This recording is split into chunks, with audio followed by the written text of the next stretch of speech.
Verse 34. മുമ്പേ അവന്റെ രാജ്യവും നീതിയും അന്വേഷിപ്പിൻ, അതോടുകൂടെ ഇതൊക്കെയും നിങ്ങൾക്ക് കിട്ടും. മുൻപേ seek ye first the kingdom of God and his righteousness.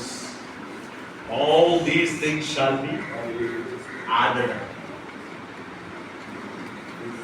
മുൻപേ അവന്റെ രാജ്യം, kingdom of God, പിന്നെ അവന്റെ നീതി.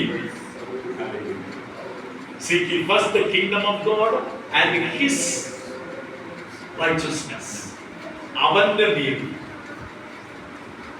All these things shall be added. ഇവിടെ വചനത്തിന്റെ ഒരു പ്രയോറിറ്റി നമുക്ക് കാണുന്നില്ല. ഇപ്പൊ നമ്മുടെ ജീവിതത്തിലുള്ള ബന്ധത്തിൽ എന്താണ് നമ്മൾ ആദ്യം അന്വേഷിക്കേണ്ടത്? വചനം പറയുന്നു seek ye first. ഒന്നാമത് അന്വേഷിക്കേണ്ടത് ദൈവരാജ്യമാണ്. രണ്ടാമത് അന്വേഷിക്കേണ്ടത്, രണ്ടാമതല്ല ആക്ച്വലി ആ ഒരു പോയിന്റ്, ഒരു അങ്ങനെ ഒരു വർഷം എന്ന് പറയുന്ന പോലെ അത് ഇംഗ്ലീഷിൽ കൊടുത്തിരിക്കുന്നത് ഒറ്റ വേർഡായിട്ടാണ് തന്നെ. seek ye first the kingdom of God and his righteousness. അപ്പോൾ അവന്റെ രാജ്യവും അവന്റെ നീതിയും. Praise the Lord. ഇത് നമ്മൾ പെട്ടെന്ന് വായിച്ചാൽ നമുക്ക് അതിനകത്ത് മറന്നു നിൽക്കുന്ന വലിയ രഹസ്യം നമുക്ക് പെട്ടെന്ന് പിടികിട്ടും. എന്താണ് നിങ്ങൾ വിചാരിക്കുന്നത് അവന്റെ നീതി എന്ന് പറയുന്നത്?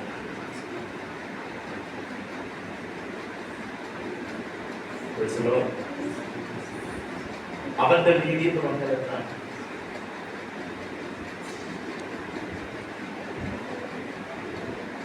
എനിക്കറിയാം, ഇത് സഹായമാണെന്നറിയാം, ബൈബിൾ ക്ലാസ് പോലെ അല്ലെന്ന് എനിക്കറിയാം. എന്തായാലും നിങ്ങളുടെ മനസ്സിൽ ആ ചിന്തയൊന്ന് പിടിക്കാൻ വേണ്ടി ഞാൻ ചോദിച്ചെന്ന് മാത്രമേ ഉള്ളൂ.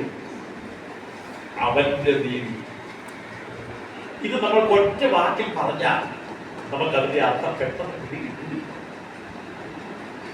അതിനുവേണ്ടി നമ്മൾ അല്പം വചനത്തിലൂടെ അല്പം യാത്ര ചെയ്ത് നമ്മൾ അതിന്റെ ആദ്യ ഭാഗങ്ങളിലേക്ക് നമ്മൾ ചെല്ലണം. ദൈവം എഴുതിയിരിക്കുന്നു. യോഹന്നാന്റെ സുവിശേഷം വായിക്കുമ്പോൾ, സുവിശേഷമല്ല ലേഖനം, 1 യോഹന്നാൻ 3-ാം അധ്യായത്തിന്റെ 1-ാമത്തെ വാക്യം 2-ാമത്തെ വാക്യം വായിക്കണം. ദൈവമക്കളെ വിളിക്കപ്പെടുവാൻ പിതാവ് നമുക്ക് എത്ര വലിയ സ്നേഹം നൽകിയിരിക്കുന്നു. എല്ലാവർക്കും വാക്ക് വളരെ പരിചിതമാണ്, സുപരിചിതമാണെന്ന് എനിക്കറിയാം. പക്ഷെ അതിനകത്ത് സാധാരണ മറന്നു പോകുന്ന, ഗ്രഹിക്കാത്തൊരു ഭാഗമാണ്. അത് നിങ്ങളുടെ ചിന്തയൊന്ന് കൊണ്ടുവരുവാനാണ് ഞാൻ ദൈവമക്കളെന്ന് വിളിക്കപ്പെടുവാൻ പിതാവ് നമുക്ക് എത്ര വലിയ സ്നേഹം നൽകിയിരിക്കുന്നു. ആ വാക്കിന്റെ നമുക്കൊന്ന് അവലോകനം ചെയ്താൽ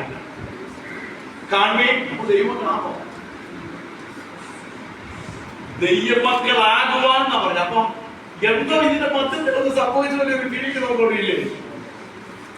നമ്മളൊരു വീട്ടിൽ ജനിച്ചു കഴിയുമ്പോൾ നമ്മൾ വീട്ടിലാരാണ് മക്കളായിട്ടല്ലേ ജനിക്കുന്നത്, അല്ലേ? അങ്ങനെയാണെങ്കിൽ സ്വർഗീയ കാഴ്ചപ്പാടിൽ നമ്മൾ അതിനെ ചിന്തിക്കുമ്പോൾ ഇവിടെ യോഹന്നാൻ അപ്പോസ്തലൻ പറയുകയാണ്, അപ്പോസ്തലനോട് ചോദിക്കാം, അപ്പോസ്തലനായ യോഹന്നാനെ, എന്താ ഞങ്ങൾക്ക് കാണാനുള്ളത്? എന്താ ഈ പറഞ്ഞു വരുന്നതിന് ചുരുക്കം? അവിടെയാണ് നമ്മൾ പുറകോട്ട് യോഹന്നാൻ നമ്മളെ കൈപിടിച്ച് നടത്തിക്കൊണ്ടുപോകുന്നത്. ദൈവം ആദ്യം സൃഷ്ടിച്ചപ്പോൾ ദൈവം ആരായിട്ടാണ് ആദാമിനെയും അവയെ സൃഷ്ടിച്ചത്? ആരായിട്ടാണ് സൃഷ്ടിച്ചത്? ലൂക്കോസിന്റെ സുവിശേഷം നമ്മൾ തോന്നുന്നു പറയുന്നത് പലരും എന്ന് പറയുന്നത് നോക്കണം. അതാണ് സത്യം. യോഹന്നാന്റെ ലൂക്കോസിന്റെ സുവിശേഷം 3-ാം അധ്യായത്തിന്റെ അവസാനത്തെ വാക്യം, 2 വാക്യം അല്ല, ഒരു വാക്യം വായിക്കും. അപ്പൊ നമുക്കറിയാം ദൈവം മനുഷ്യൻ സൃഷ്ടിച്ചപ്പോൾ ആരായിട്ടാണ് സൃഷ്ടിച്ചത്? അതിനെ പറയട്ടെ എന്താണ്? നോക്കി വായിച്ചു. പെട്ടെന്ന് എടുക്കുന്ന വചനം പറയുന്നതിന് മുമ്പ് എടുക്കണം. അതെങ്ങനെ പറഞ്ഞ വചനം പറയുന്നതിന് മുമ്പ് എടുക്കുന്നത്? വചനം പറഞ്ഞാൽ സുവിശേഷം 3-ാം അധ്യായത്തിന്റെ കേനാൻ ഏനോസിന്റെ മകൻ, ഏനോസ് സേത്തിന്റെ മകൻ, സേത്ത് ആദാമിന്റെ മകൻ, ആദാം ദൈവത്തിന്റെ മകൻ. ദൈവത്തിന്റെ മകൻ. Praise the Lord. ആദാം ദൈവത്തിന്റെ മകൻ. അപ്പൊ ദൈവത്തിന്റെ മകൻ എന്ന് അവിടെ പറഞ്ഞേച്ച് അല്പം കൂടെ മുന്നോട്ട് വരും. യോഹന്നാൻ പറയുകയാണ്, ദൈവമക്കളെന്ന് വിളിക്കപ്പെടുവാൻ, ദൈവത്തിന്റെ മക്കളാകുവാൻ വിളിക്കപ്പെടുവാൻ പിതാവ് നമുക്ക് എത്ര വലിയ സ്നേഹം നൽകിയിരിക്കുന്നു. അപ്പൊ ഈ രണ്ട് വാക്യങ്ങളുടെയും മധ്യത്തിൽ നടന്ന ഒരു ചരിത്രം. ആദാം ആരായിരുന്നു? ദൈവത്തിന്റെ മകൻ. ദൈവത്തിന്റെ മകൻ. ആദാമിന്റെ ഫാദറിന്റെ പേരെന്തായിരുന്നു? ദൈവം. ആദാമിന്റെ ഫാദറിന്റെ പേരെന്താണ്? നമ്മളോട് ചോദിച്ചാൽ നമ്മൾ പറയും മോളെ പേരെന്ന? സൈറയുടെ ഫാദർ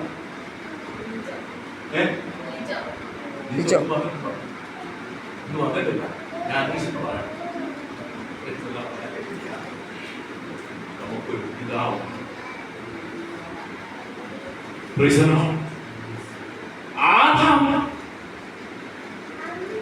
ആദാമിന് ദൈവം പിതാവായിട്ടോ അതോ ആദാമിന് ദൈവം പിതാവായി അതോ ആദാമിന് ദൈവമാണ്? ആദാമിന്റെ ദൈവവും ആദാമിന്റെ പിതാവും. ആ നല്ല കാലത്തെ കുറിച്ച് അധികം പറഞ്ഞു പോകുമ്പോൾ എനിക്ക് സമയം അനുവദിക്കാത്തത് കൊണ്ട് ഒരു മണിക്കൂർ സ്ലോയി എന്ന് പോയാൽ ഒരു മണിക്കൂർ ആദാം ദൈവത്തിന്റെ മകൻ. ഒരു മകൻ എന്ന് പറഞ്ഞാൽ എന്റെ അർത്ഥം എന്താണ്? മകൻ എന്ന് പറഞ്ഞാൽ അപ്പൻ എന്തെല്ലാം അപ്പനുണ്ടോ അതിന്റെ ഒക്കെയും ആരാണ്? എന്റെ ദൈവം തമ്പുരാണ് ഇത്രയും വലിയൊരു ധനവാനായിരുന്നു ആദാം. ഭൂമിയും അതിന്റെ പൂർണ്ണതയും യഹോവയ്ക്കുള്ളതാകുന്നു. ആ സകലത്തിന്റെയും അവകാശിയാണ് ആര്? ആദാം. പകലല്ലേ? എന്നാൽ നമുക്കൊരു കാര്യം സംഭവിക്കുന്നത് അവിടെ കാണാനിടയായിരുന്നു. ഒരു കാര്യം പറഞ്ഞ ശേഷം എല്ലാം കൊടുത്ത താക്കോലും പുള്ളിയിലേക്ക് കൊടുത്തു. എന്നിട്ട് പറഞ്ഞു ചെയ്തു സകലതും അടക്കി പാടുക. അപ്പൊ ആദാം അവിടെ ഉണ്ടായിരുന്ന ഒരു തോട്ടത്തെ കൃഷി ചെയ്യാനുള്ള ഒരു കൃഷിക്കാരനായിരുന്നു. അല്ലെങ്കിൽ ജോലി ചെയ്യാൻ വേണ്ടിയുള്ള ഒരാളായിരുന്നു, ഒരു വേലക്കാരനായിരുന്നു ആദാം. ഒരിക്കലുമല്ല. അത് നിങ്ങൾക്ക് പറയാൻ സംശയം എന്താണ്? ഒരിക്കലുമല്ല. ആദാം ആരായിരുന്നു? ദൈവത്തിന്റെ മകൻ. ദൈവത്തിന്റെ മകനായിരുന്നു. മകൻ ആയിരിക്കുന്നത് കൊണ്ട് എന്തിനൊക്കെ അവകാശിയാണ്? സകലത്തിനൊക്കെയും അവകാശിയാണ്.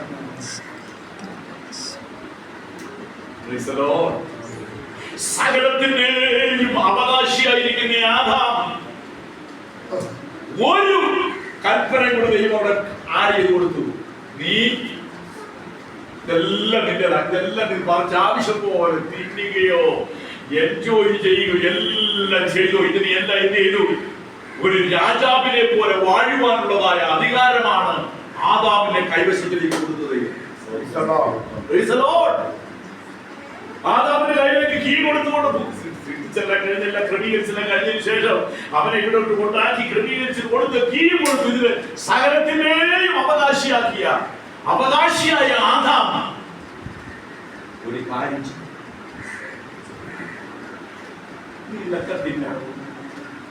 ഓട്ടത്തിന്റെ നടുവിലുള്ളതായ വൃക്ഷത്തിന്റെ നന്മ തിന്മകളെ കുറിച്ച് തിരിച്ചറിവുള്ള വൃക്ഷത്തിന് ഫലം എന്തിയത്? ഇങ്ങനെ എത്ര നാളുകൾ പോയി എന്ന് നമുക്കറിയത്തില്ല. ഇതിനിടയ്ക്ക് ഒരു സംഭവം ഉണ്ടായത് അല്ല, നിങ്ങൾക്ക് അറിയാം. ആ ചരിത്രത്തിലേക്ക് ഒന്നും ഞാൻ പ്രവേശിക്കുന്നത് എന്നാൽ ഒരു ദിവസം ഞാൻ വെയിലാറിയ സമയത്ത് അവിടേക്ക് കടന്നു വന്നു കഴിഞ്ഞപ്പോൾ എന്നും കടന്നു വന്നുകൊണ്ടിരുന്നതായ ആദാമിനെയും അവയെയും ആ തോട്ടത്തിൽ എന്ത് ചെയ്തില്ല, കണ്ടില്ല. അല്ലെങ്കിൽ അപ്പച്ചനെ അങ്ങോട്ട് ഇറങ്ങി വരുന്ന അവസരത്തിൽ ഇവർ രണ്ടുപേരും കൂടെ കടന്നു വന്ന ആത്മീക ബന്ധത്തിനകത്ത് അവര് സന്തോഷിച്ച്, കാരണം ദൈവത്തിന്റെ പ്രമോദം എന്ന് പറയുന്നത്, അവന്റെ പ്രമോദം ആരോടുകൂടിയായിരുന്നു? മനുഷ്യപുത്രന്മാരോടുകൂടിയായിരുന്നു. ദൈവത്തിനോടും ദൂതമാരും അവരെല്ലാം ഉണ്ടെങ്കിലും ദൈവത്തിന് ഏറ്റവും കൂടുതൽ ഇഷ്ടം ആരോടാറിയാമോ? മനുഷ്യരോടായിരുന്നു. അവന്റെ പ്രമോദം മനുഷ്യപുത്രന്മാരോടായിരുന്നു. അവന്റെ സ്നേഹം പങ്കുവെക്കുവാൻ തക്കവണ്ണം ഇടയായി സൃഷ്ടിച്ചത്. അങ്ങനെ അതിനുവേണ്ടിയാണ് ദൈവം സൃഷ്ടിച്ചത്. സ്തോത്രം. തോട്ടത്തിൽ വേല ചെയ്യാനുള്ള ഒരു വേലക്കാരനെയല്ല, അവൻ ദൈവത്തിന്റെ മകനായി അധികാരത്തോടുകൂടെ. മക്കളെ സംബന്ധിച്ച് എന്താണ് അവർക്കൊരു ക്രിസ്തീയ പ്രിവിലേജ് ഇല്ലേ? അവരെല്ലാം വീട്ടോട് കടന്നു വരുമ്പോ ഗേറ്റിന്റെ അടുത്തൊരു ബെല്ലടിച്ചിട്ട് ഞാനൊന്ന് വന്നോട്ടൊന്ന് ചോദിച്ചിട്ടാണോ മകൻ കയറുന്നേ? സ്കൂളൊക്കെ വിട്ട് കയറുന്ന പിള്ളേർ എങ്ങനെ കയറുന്നേ? കയറുക. എന്നിട്ട് അങ്ങനെ പെർമിഷൻ ഒന്നും വേണ്ട. ആ അധികാരമാണ്, ആ അവകാശത്തിലാണ് അവരെന്ത് ചെയ്തിരിക്കുന്നത്. പക്ഷെ ഒരു ദിവസം സംഭവിക്കാം, ഞാൻ നിന്നോട് തിന്നരുതെന്ന് പറഞ്ഞ് വൃക്ഷത്തിന്റെ ഫലം നീ തിന്നോ? അവിടെ ഒരു നല്ല ഡിസിപ്ലിൻ ചെയ്യുന്ന ഒരു പിതാവിനെയും കൂടെ നമുക്ക് കാണാൻ കഴിയും. അത് കഴിഞ്ഞതിന് ശേഷം നമുക്ക് ചരിത്രം അറിയാം. ഞാൻ പെട്ടെന്ന് ഭാഗത്തേക്ക് കൊണ്ടുവരട്ടെ.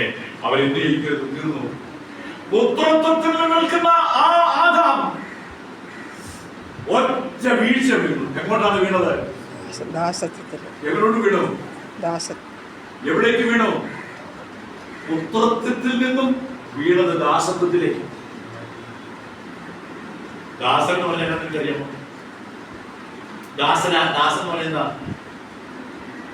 മകൻ എന്ന് പറയുന്ന അവകാശത്തിൽ നിന്നും ദാസൻ എന്ന് പറയുന്നതിലേക്ക് അവർ വീണുപോയതുകൊണ്ട് ഒരുപാട് കാര്യങ്ങൾ അവർ നഷ്ടമായി.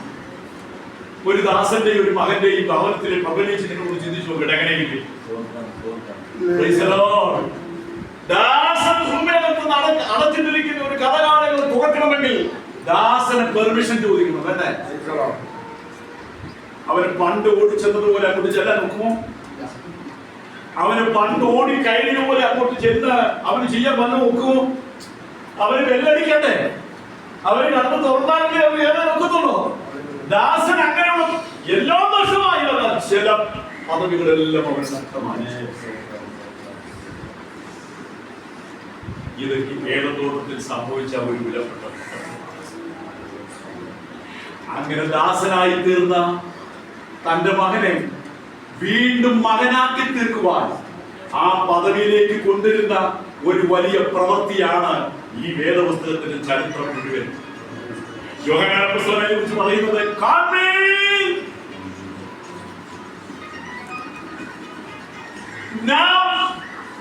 ദൈവമക്കൾ എന്ന് വിളിക്കപ്പെടുവാൻ ദാസത്തിൽ നിന്നും പുത്രത്വത്തിലേക്ക് നമ്മളെ ഉയർത്തി കയറ്റുവാൻ പിതാവായ ദൈവം എന്തോ ചില കാര്യങ്ങളൊക്കെ ചെയ്തു എന്നാണ് പറയുന്നത്. സ്തോത്രം. കാൺമീൻ. അതുകൊണ്ട് അത് നമ്മൾ കാണണം. കാൺമീൻ ദൈവമക്കളെന്ന് വിളിക്കപ്പെടുവാൻ പിതാവ് നമ്മൾക്ക് എത്ര വലിയ സ്നേഹമാണ് നൽകിയത്. ദാസനെ പുത്രരാക്കുവാൻ സ്വർഗത്തിലെ ദൈവത്തിന് ചെലവായത് എന്താണെന്നാണ് നമ്മളൊന്ന് ചിന്തിക്കണം. അതാണ് നമ്മൾ കാണേണ്ടത്. യോഹന്നാൻ പറയത്തില്ലേ, കാൺമീൻ.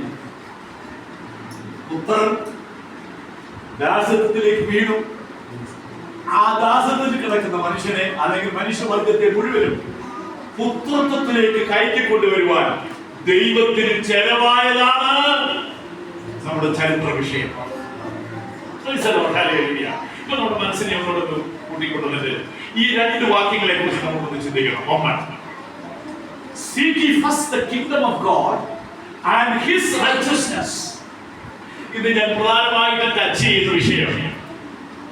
Seek ye first the kingdom of God, ദൈവരാജ്യം. രണ്ടാമത്തെ ഭാഗമാണ് ഞാൻ ചിന്തിക്കാൻ ആഗ്രഹിക്കുന്നത്. അവന്റെ seek ye first the kingdom of God and his righteousness. അവന്റെ നീതി. Praise the Lord. എന്താണ് അവന്റെ നീതി എന്ന് പറഞ്ഞാൽ നമ്മൾ ആദ്യം മനസ്സിലാക്കുക. അതിനെ പറയുന്നത് ഒന്നാമത് നീ നോക്കേണ്ടത് എന്താണ്? ദൈവരാജ്യം. അതിന്റെ അടുത്ത വശമാണ് അവന്റെ നീതി. Praise the Lord.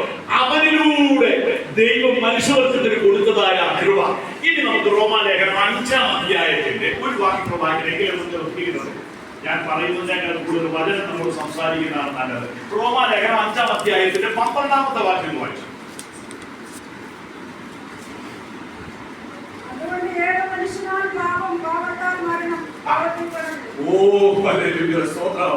മരണം ആദാമിനെ തന്റെ പുത്രത്വത്തിൽ സൃഷ്ടിച്ചിരിക്കുന്ന ആ സമയത്ത് ആദാമിന് മരണം എന്ന് പറയുന്ന വിഷയമില്ലായിരുന്നു. പക്ഷെ തിന്നുന്ന നാളിൽ അപ്പൊ അവിടെ വേറെ ഒരു മരണം സംഭവിച്ചു. അവൻ അക്ഷരികമായി പുത്രത്വത്തിൽ നിന്നും ദാസത്തിലേക്ക് വീണതുപോലെ തന്നെ അവൻ രണ്ടാമത് ഒന്നുകൂടെ വീഴ്ച വരണിയായി തീർന്നു. ആ വീഴ്ചയാണ് ജീവനിൽ നിന്നും അവൻ മരണത്തിലേക്ക് വീണു. ഈ മരണത്തെ ആക്ച്വലി എന്താണ് മരണമെന്ന് മനസ്സിലാക്കുന്നത് പുതിയ നിയമത്തിലാണ്. അവിടെയാണ് കാണുന്നത് തിന്നുന്ന നാളിൽ നീ മരിക്കുമെന്ന് പറഞ്ഞ ഉൽപ്പത്തി പുസ്തകത്തിലെ ആ വിലപ്പെട്ട സത്യം എന്താണെന്ന് എക്സ്പ്ലെയിൻ ചെയ്തിരിക്കുന്നത് പുതിയ നിയമത്തിലാണ്. ജഡത്തെ അനുസരിച്ച് നടന്നാൽ നീ മരിക്കും നിശ്ചയം.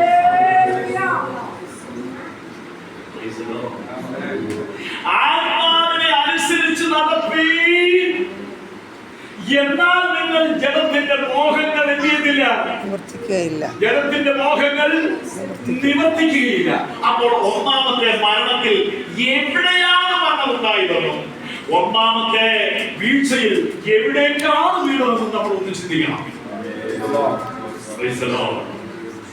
സകലത്തിന്റെയും അവകാശത്തിൽ നിന്നാണ് അവൻ ദാസത്വത്തിലേക്ക് വീണു.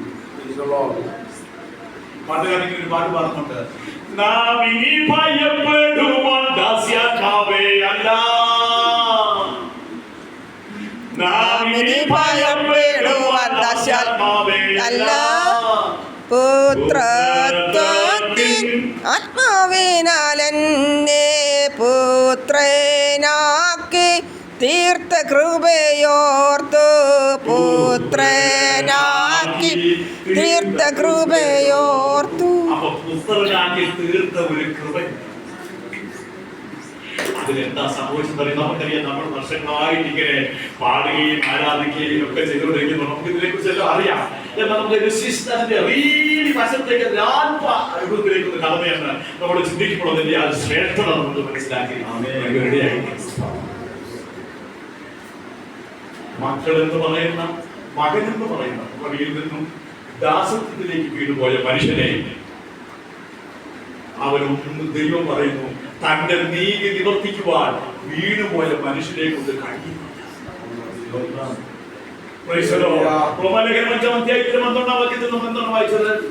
അതുകൊണ്ട് ഏകമനുഷ്യനാൽ പാവവും പാപത്താൽ മരണവും ലോകത്തിൽ വന്നു.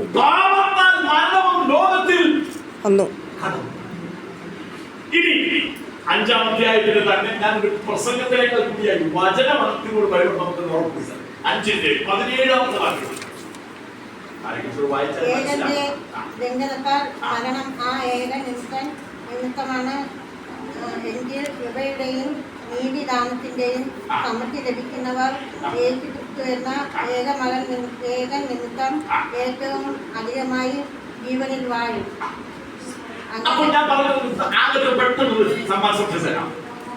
ഈ ദാസത്വത്തിലേക്ക് വീണ്ടുപോയ ഈ മനുഷ്യൻ അവന്റെ അവന്റെ ജഡത്തിൽ എത്ര പരിശ്രമിച്ചാലും എന്ത് ചെയ്തില്ല, ദൈവത്തിന്റെ നീതിയിലേക്ക് അവന് കടന്നു വരാൻ കഴിയുന്നില്ല. എന്താണ് പറഞ്ഞാൽ 100 മൈൽ സ്പീഡിൽ ഒരു കാർ മാനുഫാക്ചർ ചെയ്യുമ്പോൾ ആ മാനുഫാക്ചർ തന്നെ എഴുതിയിട്ടുണ്ട് ഇതിന്റെ മാക്സിമം സ്പീഡ് എന്ന് പറഞ്ഞാൽ എത്രയാണ്, 100 km/h. ഒരു മണിക്കൂറിൽ 100 അത്രയല്ല വായിക്കുള്ളൂ. അതിനുള്ള കഴിവ് അത്രയേ ഉള്ളൂ, അതിനുള്ള കെൽപ്പ് അത്രയേ ഉള്ളൂ. 150 എന്നാൽ പ്ലെയിനോട് ചോദിച്ചാൽ അങ്ങനെയല്ല. പ്ലെയിൻ എത്രയാണ് മണിക്കൂറിൽ പോകുന്നത്, 500-650 മൈലിലൊക്കെ പോകുന്നത്. ഇപ്പോഴത്തെ യുദ്ധവിമാനങ്ങളൊക്കെ പറഞ്ഞാൽ പ്രകാശത്തിനേക്കാളും വേഗത്തിൽ പോകുന്ന പ്ലെയിനുകളാണ് ഉപയോഗിക്കുന്നത്. അങ്ങനെയാണെങ്കിൽ വീണുപോയ മനുഷ്യന് ദൈവത്തിന്റെ സ്റ്റാൻഡേർഡിൽ ജീവിക്കുവാൻ അവന് കഴിയാതെ വണ്ണം മനുഷ്യനെ കുറിച്ച് അല്പം കൂടെ ചിന്തിച്ചാൽ അത് മനസ്സിലാകത്തുള്ളൂ. അപ്പൊ ഈ തിന്നുന്ന നാളിൽ നീ മരിക്കും എന്ന് പറഞ്ഞപ്പോൾ ആക്ച്വലി ഈ മരണം എവിടെയാണ് നടന്നത്?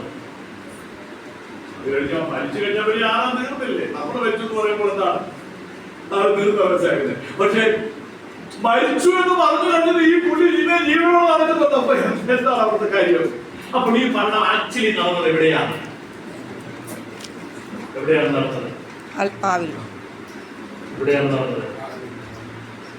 അപ്പോൾ മനുഷ്യന്റെ ആത്മാവിലാണ് മരണം നടന്നത് നിങ്ങൾ പറയുന്നെങ്കിൽ മനുഷ്യൻ എന്ന് പറഞ്ഞാൽ എന്തൊക്കെയുണ്ട്? ദേഹം, ദേഹമുണ്ട്, ദേഹിയുണ്ട്, ദേഹിയുണ്ട്, ആത്മാവുണ്ട്. സ്ത്രീത്വം. ഒരു 3 അനുഭവങ്ങൾ, 3 ഘടകങ്ങൾ എന്ന് വേണമെങ്കിൽ നമുക്ക് പറയാം. ദേഹമുണ്ട്. ദേഹം എന്ന് പറഞ്ഞാൽ എന്താണ്? ഈ കാണുന്ന ശരീരത്തിന്റെ ദേഹമാണ്. ദേഹി എന്ന് പറഞ്ഞാൽ എന്താണ്? ഈ ദേഹത്തെ ഓപ്പറേറ്റ് ചെയ്യാൻ ഉപയോഗിച്ചിട്ടിരിക്കുന്ന വലിയ ഫാക്കൽറ്റീസ് ഇല്ലേ? ദേഹി. എന്നിട്ട് മൂന്നാമത്തേതാണ് എന്താണ്? അപ്പോൾ ഈ മരണത്തിനകത്ത് എവിടെയാണ് ആദ്യത്തെ മരണം സംഭവിച്ചത്? അവന്റെ ആത്മാവിലാണെങ്കിൽ ആത്മാവിൽ. അപ്പോൾ വീണത് അവൻ എവിടേക്കാണ് വീണത്? ആത്മാവിൽ നിന്നും അവൻ എവിടേക്ക് വീണു? ജഡത്തിലേക്ക് വീണു. കാരണം നമ്മുടെ ദൈവം ആരാകുന്നു? ആത്മാവ്. ദൈവം ആരാകുന്നു? ആത്മാവാകുന്നു. അപ്പൊ തന്റെ സാദൃശ്യത്തിലും സ്വരൂപത്തിലും സൃഷ്ടിച്ച മനുഷ്യൻ 3 ഘടകങ്ങളാണ് മനുഷ്യനുള്ളത്. ദേഹമുണ്ട്, ദേഹിയുണ്ട്, ആത്മാവുണ്ട്. ഇവിടെ ഗലാത്യലേഖനത്തിൽ പറയുന്നത് എങ്ങനെയാണ്? ആത്മാവിനെ അനുസരിച്ച് നടപ്പീൻ, ജഡത്തിന് മോഹം നിർത്തി. എന്നാൽ നിങ്ങൾ ജഡത്തിന്റെ മോഹങ്ങൾ നിവർത്തിക്കുകയില്ല. അപ്പോൾ ആത്മാവിൽ ജീവിച്ച ആദാം ആത്മാവിൽ അനുസരണത്തിൽ മരണം സംഭവിച്ച് അവൻ ജഡത്തിലേക്ക് വീണ് കഴിഞ്ഞപ്പോൾ അവന്റെ ആത്മാവിൽ മരണം സംഭവിച്ചു. ജഡത്തിൽ അവൻ ജീവനുള്ളവനായി. നിങ്ങൾ ജഡത്തെ അനുസരിച്ച് ജീവിക്കുന്നു എങ്കിൽ മരിക്കും നിശ്ചയം. എന്നാൽ അടുത്ത ഉത്തരം കൊടുക്കുന്നു. ആത്മാവിനാൽ ജഡത്തിന്റെ പ്രവൃത്തികളെ മരിപ്പിക്കുന്നു എങ്കിൽ നിങ്ങൾ ജീവിക്കും.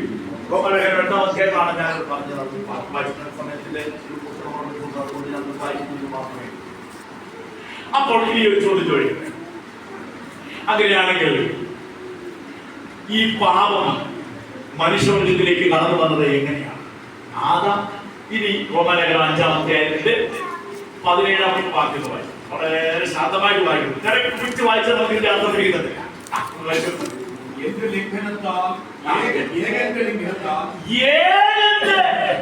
ലംഘനത്താൽ മരണം ആ ഏകൻ